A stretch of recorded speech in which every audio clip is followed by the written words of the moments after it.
Hi hello namaste welcome to Radha's home delights. ఇవాళ special mutton keema curry recipe. అయితే ఈ keema simple and ఈజీగా చేసుకోవచ్చండి. కీమా అయితే పిల్లలు చాలా ఇష్టంగా తింటారు. ఇలా ఫాలో అవ్వండి నేను చేసే విధంగా. నేను చిన్న మెంతి ఆకుతో చేస్తాను, చాలా టేస్టీ ఉంటుంది. అయితే నేను 250 గ్రామ్స్ మటన్ కీమా తీసుకున్నాను, నీట్గా క్లీన్ చేసుకున్నాను. కుక్కర్లో వేసాను.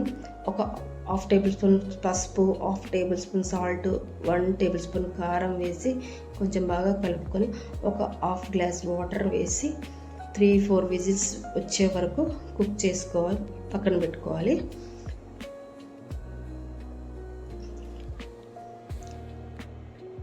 ముందుగా ప్యాన్ పెట్టుకొని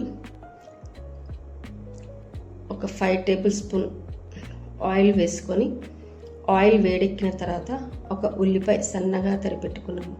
ఉల్లిపాయ ముక్కలు వేసి అలా దోరగా వేయించి 2 రెబ్బల కరివేపాకు వేసి మరోసారి వేయించుకోవాలి.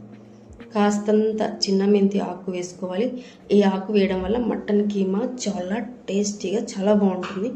మరోసారి బాగా కలుపుకొని ఉల్లిపాయలు మగ్గిన తర్వాత 1 స్పూన్ జింజర్ గార్లిక్ పేస్ట్, చిటికెడు పసుపు వేసి మరోసారి మగ్గనివ్వాలి. పచ్చివాసన పోయే వరకు ఉల్లిపాయ మగ్గించుకోవాలి.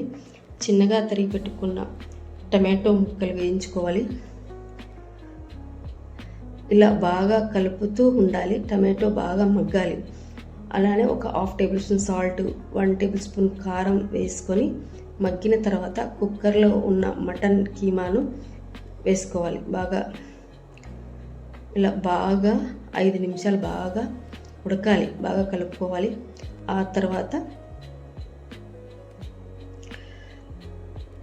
1 టేబుల్ స్పూన్ ధనియా powder, 1 tablespoon pepper powder, తర్వాత 1 టేబుల్ స్పూన్ జీలకర్ర పొడి, 1 టేబుల్ స్పూన్ గరం మసాలా వేసుకొని మరో 10 నిమిషాలు లో ఫ్లేమ్లో పెట్టి ఇలా దగ్గర పడే వరకు ఉడికించుకోవాలి.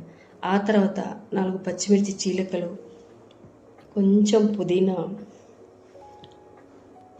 సన్నగా తరిగిన కొత్తిమీర చల్లుకొని ఒక హాఫ్ నిమ్మ చెక్క రసం వేసుకొని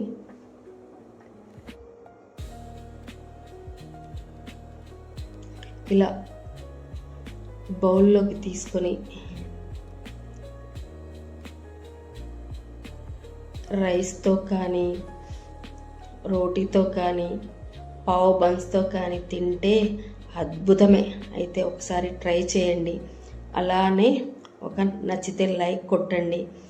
మరిన్ని వీడియోస్ కోసం సబ్స్క్రైబ్ చేసుకోండి. నాకు సపోర్ట్ చేయండి. Thank you so much.